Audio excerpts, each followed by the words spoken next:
안녕하세요. 주말의 시작을 함께합니다. 스포츠24 류주현입니다. 슈틸리케 감독이 이끄는 축구 국가대표팀 아시안컵 참가를 위해 오늘 출국합니다. 55년 만에 우승에 도전하는 대표팀은요. 손흥민과 구자철, 또 기성용과 이청용 등 21명의 최적의 선수들로 이뤄졌는데요. 최근 외국 언론들은 분위기는 우승이 아닌 4강을 전망했다고 합니다. 우리 대표팀 꼭 우승을 해서 외국 언론들의 코를 납작하게 만들어줬으면 좋겠습니다. 지난 빅매치 하이라이트로 스포츠24 지금 시작합니다. 2014 피파 클럽 월드컵에서 레알 마드리드가 정상에 올랐습니다. 전반 37분 라모스의 헤딩골이 산 로렌소의 골망을 흔들었습니다. 후반 6분 이스코의 패스를 베일이 왼발 골로 마무리하면서 사실상 승부를 확정지었습니다. 이로써 레알 마드리드는 산 로렌소를 꺾고 클럽 월드컵 우승컵을 들어올리며 22연승을 달성했습니다. 세계 신기록까지 남은 승수는 단 3승뿐입니다. 독일 프로축구 레버쿠젠은 프랑크푸르트와의 경기에서 1대1로 무승부를 기록했습니다. 초반 양팀은 적극적인 공세로 경기에 임했습니다. 과열된 경기로 결국 레버쿠젠의 예드바이가 파울을 하고 맙니다. 프랑크푸르트의 페널티킥 키크로 나선 마이어가 침착하게 페널티킥을 성공시켰습니다. 마이어의 리그 13호 골이었습니다. 후반 18분 코너킥 상황에서 나온 손흥민의 슈팅이 살짝 뜨며 골대를 빗나간 것이 아쉬웠습니다.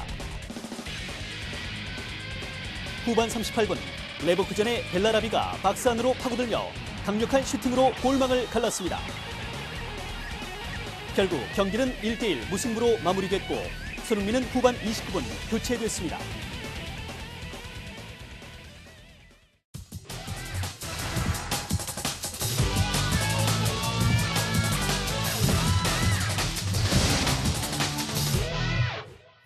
네, 3일의 프리뷰 3세판 시간입니다. 2014년 최고의 유행어, 연애할 듯 안 할 듯한 느낌, 썸 탄다라는 말인데요. 스포츠24와 썸 타는 두 분입니다. 김재영 기자, 김동환 해설가와 함께합니다.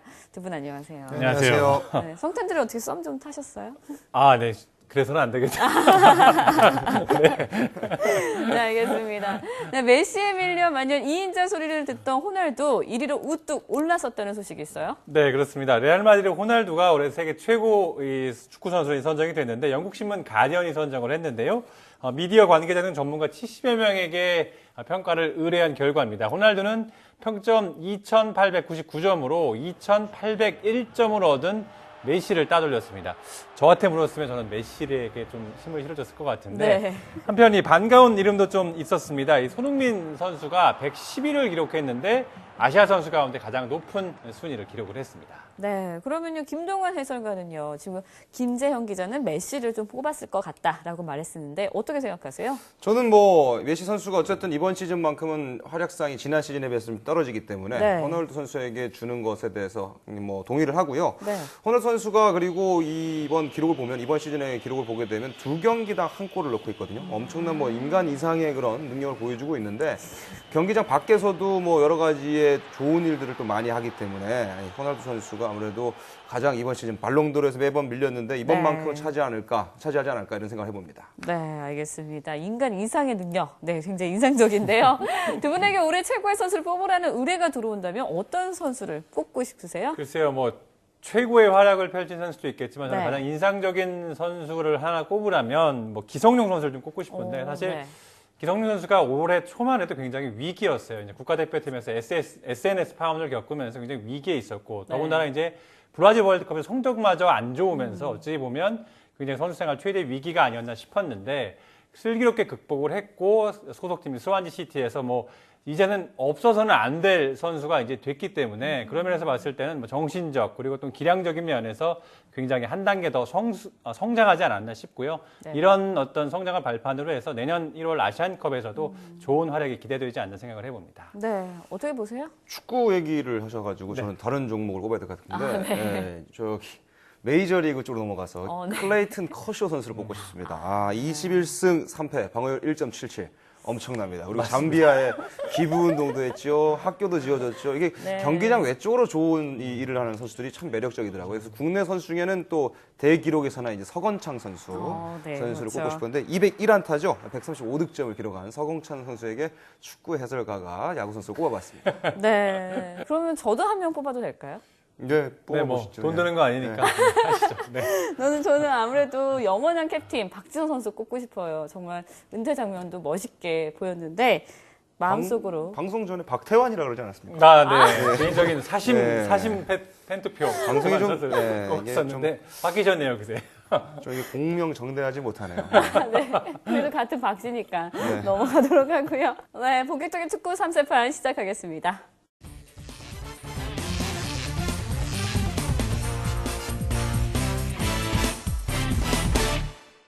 네, 프리미어리그에서 뛰는 선수들에게는 운명과도 같은 일정입니다. 8일 동안 3경기를 뛰어야 하는 박싱데이 기간인데요. 박싱데이에 벌어진 빅경기 맨유와 토트넘의 맞대결부터 살펴보도록 하겠습니다.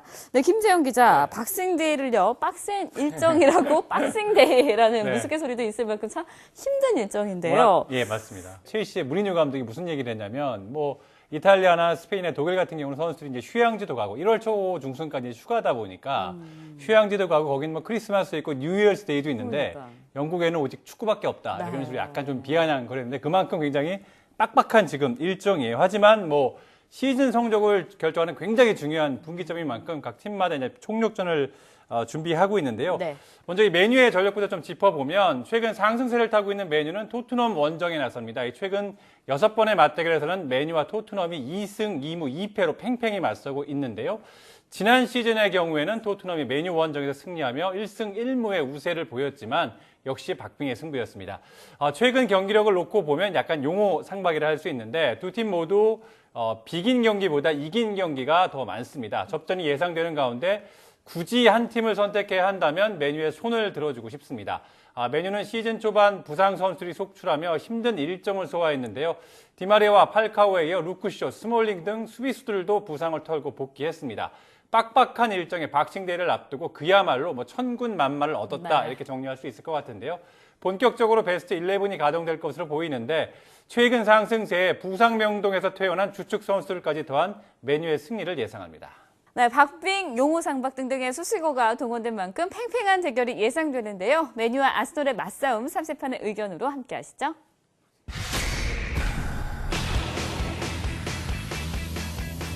네, 요즘 제일 잘 나가 메뉴의 승리에 몰표가 나왔습니다. 김재영 기자, 부상병들이 퇴원했다면서 박싱데이를 기대해 주셨고요. 김동환 해설가는 홈에서 토트넘이 강하지만 공격은 역시 메뉴라면서 김한 기자는 상승세를 들어서 메뉴의 승리에 무게를 실어주셨네요. 네, 아직 리그의 반도 안 치른 상황이라서요. 6위 아스날의 성적을 판단하기는 이르지만요. 이쯤 되면은 아스널이 EPL의 빅4에서는 점점 멀어져 가고 있는 분위기예요. 네, 그렇습니다. 이제 아스날이 사실은 지금 12월인데도 불구하고 4위권에 진입하지 못했다는 것은 당황스러울 수 있는데 매 시즌 이 EPL을 대표하는 빅4 이런 군에서 좀 이탈했다는 점이 굉장히 적지 않은 충격을 주고 있습니다. 네. 하지만 퀸즈파크 레인저스와 이제 홈 경기를 가진 이후에 46시간이 되지 않은 채 또 웨스트햄 유나이티드를 원정 경기를 갖게 됩니다. 다 런던 내긴 하지만요.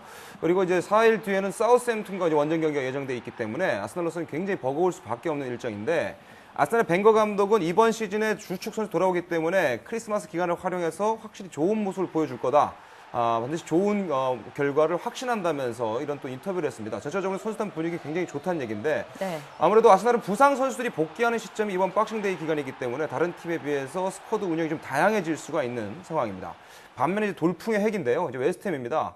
웨스트햄은 흔히 이제 뻥축구를 하는 팀이라고 볼 수 있는데 후방에서 길게 때려놓고 롱볼과 측면 크로스를 활용해서 공격을 하는 샘 알라다이스 감독의 예전부터 이끌었던 그런 축구 전술인데 팬들에게는 재미 요소가 좀 떨어지긴 하는 건 사실이지만 전술이 다른 것이지 틀린 것은 아니라는 걸 이번 시즌 증명을 해주고 있습니다.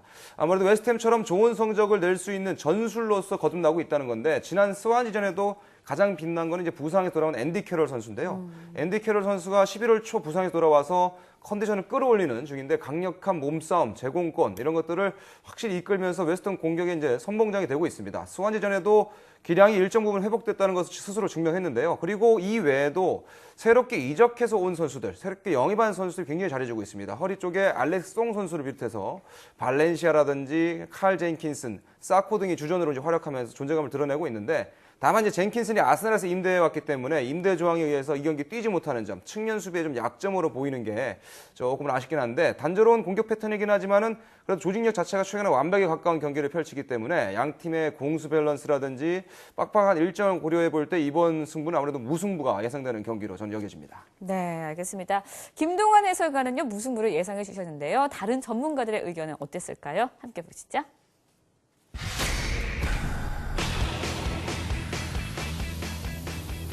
네, 이례적으로 무승부의 두 표가 나왔습니다. 그에 반해 김재영 기자는 공 4개를 주면서요. 역대 전적에서 아스널이 무패 행진을 했다며 아스널 승리에 자신감을 표해 주셨는데요. 김동완 해설가는 웨스트햄의 앤디 캐롤에 빗대어서요. 크리스마스가 지나도 캐롤은 계속된다 해주셨고요. 김한 기자는 웨스트햄의 상승세를 들어서 무승부를 점쳐주셨네요. 네, 1위 첼시와 5위 사우스햄튼의 대결 3세편으로 미리 예측해 보시죠.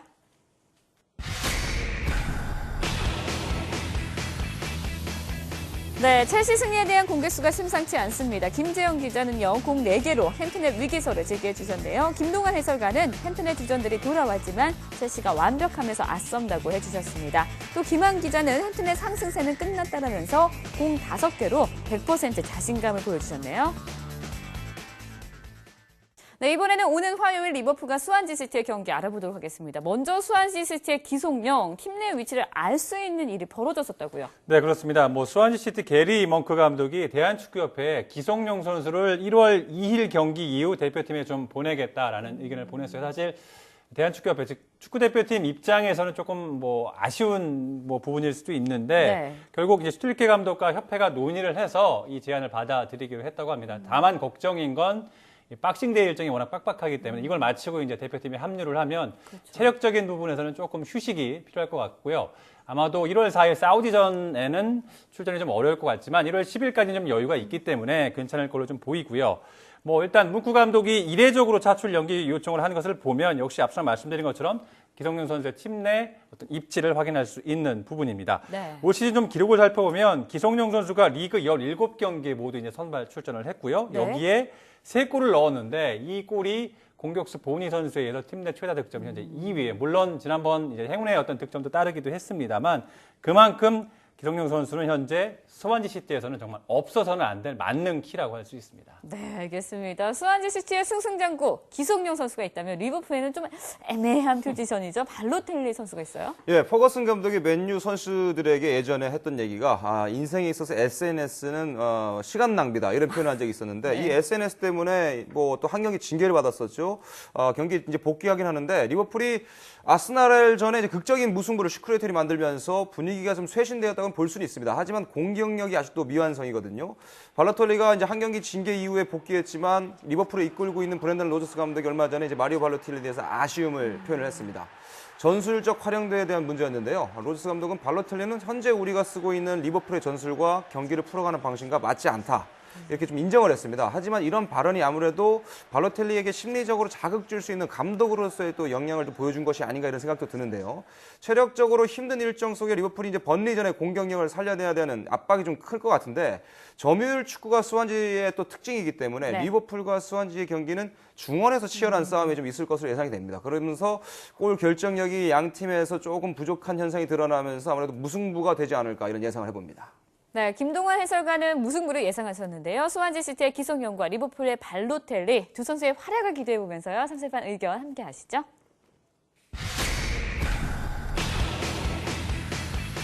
네, 사이좋게 승무패 한 표씩 남았는데요. 김재영 기자, 기성용을 내세워서 스완지가 이긴다고 해주셨고요. 김동완 해설가, 발로텔리의 단두대 매치라는 표현으로 무승부를, 김한 기자는 로저스 감독에게 마지막이 될 수도 있다라면서 리버풀이 이길 것 같다고 해주셨네요. 네, 승무패가 한 표씩 나오면서 아주 팽팽한 경기가 예상이 되는데요. 김재형 기자는 기성용을 또 김동환 해설가는 발로텔리를 응원해 주셨습니다. 해당 선수들에게 응원 한마디씩 해주시죠. 뭐 여러 가지로 바쁜 일정이지만 아무래도 기성용 선수가 팀의 핵심인 만큼 좋은 모습을 보여주지 않을까 좀 기대합니다. 네. 이 발로텔리 선수가 사실은 뭐 경기장 밖에 사고를 많이 치지 않았습니까? 뭐 여자 교도소도 동생이랑 차 몰고 들어가고 뭐 여러 가지 폭죽으로 불도 내고 뭐 이런. 근데 그런 화를 그런 네. 사고 치는 걸로 풀어야 되는데 지금 리버풀에서 너무 착하게 지내고 있거든요. 그러다 보니까 기량적으로도 이 천성을 죽이다 보니까 살아나지 못하는 것이 아닌가. 그래서 좀 공개된 장소에서 한번 사고 한번 치게끔 해주는 것도 괜찮을 것 같습니다. 네. 과연 이거 괜찮을지 모르겠지만 아무튼 알겠습니다. 네, 계속해서 주말 남자 프로농구 경기 알아보도록 하겠습니다.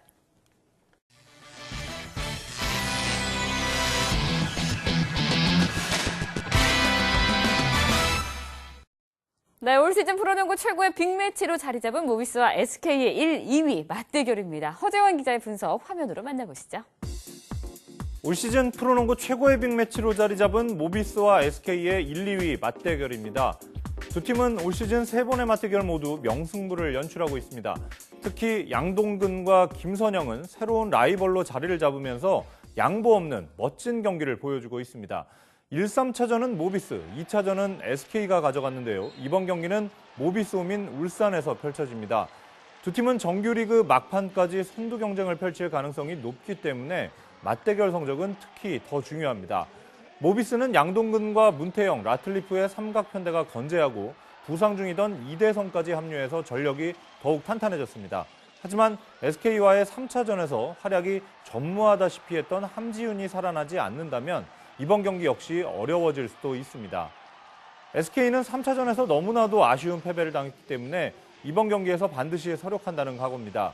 특히 3차전에서 30득점을 올리면서 인생 경기를 펼쳤던 박상호가 모비스 격파에 선봉에 섭니다.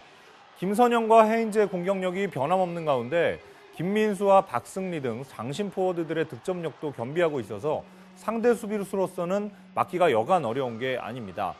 결국 모비스는 이전 맞대결과 마찬가지로 강력한 지역방어로 승부수를 띄울 텐데요. SK가 이에 대한 해결책을 얼마나 준비하고 경기에 임하느냐가 변수입니다. 승부를 떠나서 프로농구의 재미를 만끽할 수 있는 명승부가 기대됩니다. 굳이 승리팀을 꼽으라면 홈팀이자 선두인 모비스의 손을 들어주겠습니다.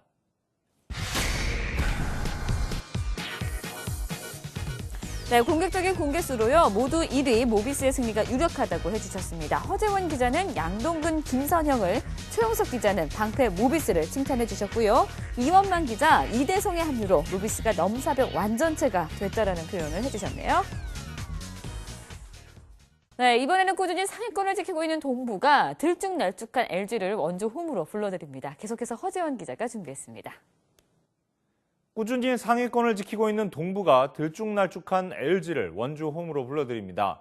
동부는 트리플타워의 위력이 절대적입니다. 김주성과 윤호영, 사이먼이 골밑을 든든하게 지키고 있는데 상대 공격수들이 뚫어내기가 쉽지가 않습니다. 특히 김주성은 최근 경기에서 야투율도 부쩍 좋아지면서 예전의 위력을 되찾은 모습입니다. 덩달아 윤호영도 집중 수비의 부담에서 벗어나면서 만점 활약을 펼치고 있습니다. 역시 문제는 두경민과 박지현이 지키는 앞선인데요. 이 선수들이 LG 가드진의 공수에서 우위를 지켜준다면 무난한 승리가 예상됩니다. LG는 역시 제퍼슨의 활약에 울고 웃는 경기가 많습니다. 문태종이 지난 시즌에 크게 못 미치는 모습을 보여주고 있기 때문에 제퍼슨의 부담이 커졌습니다. 김종규는 꾸준히 활약을 해주고 있지만 역시 부진한 팀 성적과 함께 크게 두각을 못 나타내고 있습니다. 올 시즌 동부를 3번 만나서 모두 졌는데요. 경기를 거듭할수록 점수차를 좁혀가고 있기 때문에 이제 어느 정도 대등한 경기가 기대됩니다. 두 팀의 가드진이 비슷하다고 볼 때 골밑 전력에서 조금 앞서는 동부의 우세를 예상합니다.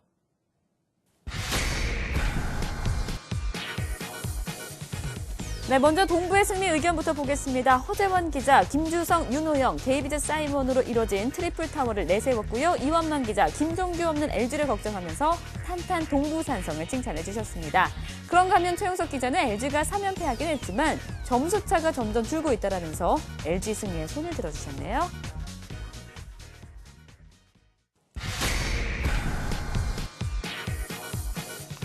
네, 허재원, 이원만 기자가 이번에도 전자랜드의 이름으로 뭉쳤습니다. 허재원 기자는 역대 전적을 내세웠고요. 이원만 기자, 스타없이 이기는 법, 전자랜드에 물어봐라고 해주셨습니다. 또 최영석 기자는요, 특급 슈터 조성민 때문에 KT가 이긴다고 해주셨네요. 네, 계속해서 두근두근 설리설리 지난주 예측 결과 발표 이어지겠습니다. 함께 하시죠. 역주행을 하던 농구 예측 결과들이 이제 정주행으로 서서히 돌아오고 있습니다. SK의 승리는 모두 맞춰졌고요. LG가 2점 차로 KT를 누르면서 최용석 기자만이 맞췄습니다. 다음은 축구 예측 결과입니다. 축구에서 무승부를 맞추기 가장 어렵다는 말이 있는데요. 그 말은 그만큼 무승부하기가 쉽지 않다는 건데 이번엔 3경기나 무승부가 있었습니다. 레버쿠젠과 프랑크푸르트의 맞대결, 아스톤 빌라와 맨유의 싸움, 리버풀과 아스널 경기가 모두 무승부를 거뒀습니다. 덕분에 전문가들의 대망신은 피해갈 수 없게 됐네요.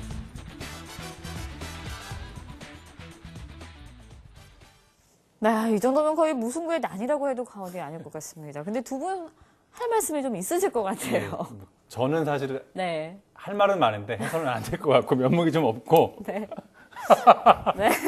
김동환 의원이랑 김한 기자가 잘 하셨기 때문에 그나마 체면 유지를 해주셨기 때문에 저는 괜찮은데 한편으로는 근데 리버풀하고 아스날 경기는 정말 재밌는 경기긴 했는데 마지막에 스크래텔 선수가 붕대 투혼을 발휘하면서 아픈 머리에도 불구하고 그 아픈 머리로 받아 넣어서 이제 동점골을 넣었는데 리버풀에겐 아주 좋은 경기였지만 저에게는 아주 제한가드 같은 헤딩골이었습니다. 이게 축구 경기가 이게 보게 되면은 사실 스완지 지금 승리 맞추지 않았습니까? 이런 경기가 사실 어렵습니다. 맞추기가. 네, 굉장히 맞추기 힘든 경기를 맞췄다는 점에서 보시는 분들에게 사죄 말씀 다시 한번 드리고 레버쿠젠 경기 보신 분들은 아시겠지만 이 벨라라비 동점골 이후에 레버쿠젠에 단독 찬스가 있었는데 못 넣었어요. 그러니까 저희보다는 독일에 가셔서 선수에게 좀 항의를 하시는 것도 좋을 것 같습니다. 네, 알겠습니다. 기자들의 치열한 한주평 싸움 3일 프리뷰 3세판 다음 주도 계속됩니다.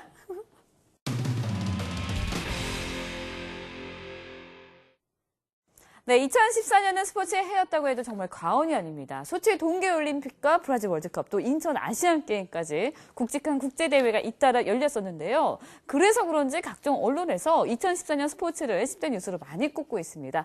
두 분이 생각하는 올해의 뉴스 뭐가 있을까요? 뭐 여러 가지가 있겠지만 저는 조금 안 좋은 소식이었죠. 브라질 월드컵 참패를 좀 들고 싶은데 뭐 성적도 물론 굉장히 안 좋았지만 월드컵 이후 감독 경질 과정에서 좀 축구 외적인 부분들이 너무 과장되고 또 이제 부각되고 이런 부분들이 조금은 아쉬움으로 남는 부분이고요. 당시에 이제 여러 기자들이 취재를 했지만 저뿐만 아니라 이제 뭐 다른 기자들도 마찬가지인데 조금 더 어떤 그 홍명보 감독의 어떤 기량적인 측면에 좀 초점을 맞췄으면 했는데 다른 부분이 너무 이슈가 됐던 부분들이 조금은 아쉬움이 남습니다. 네, 김동완 해설위원은 어떠세요? 그러니까 좀 이렇게 아픈 뉴스들이 좀 많은 분들이 관심을 갖는 것 같은데 저도 하나 꼽자면 축구 얘기를 하셨으니까 저는 김연아 선수 은퇴 얘기를 좀 하고 싶어요. 이 밴쿠버 올림픽이죠. 2010년에 금메달 따고 소치 올림픽 때도 2연패 기량을 분명히 뽐냈음에도 불구하고 판정 논란이 좀 있었죠. 이제 그런 부분에서 굉장히 좀 아픔이 있었는데 은퇴를 선언했기 때문에 이번 시즌에 우리 뭐 국민 여동생, 뭐 어른들은 국민의 뭐 딸로 여겼던 김연아 선수가 은퇴를 해서 좀 아쉬웠고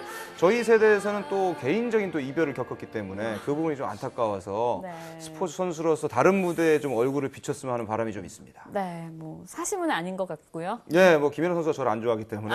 네, 알겠습니다. 공정을. 제가 누군지도 몰라요. 네, 알겠습니다. 네, 알겠습니다. 스포츠 24 여기서 인사드리겠습니다. 시청해주신 여러분 고맙습니다.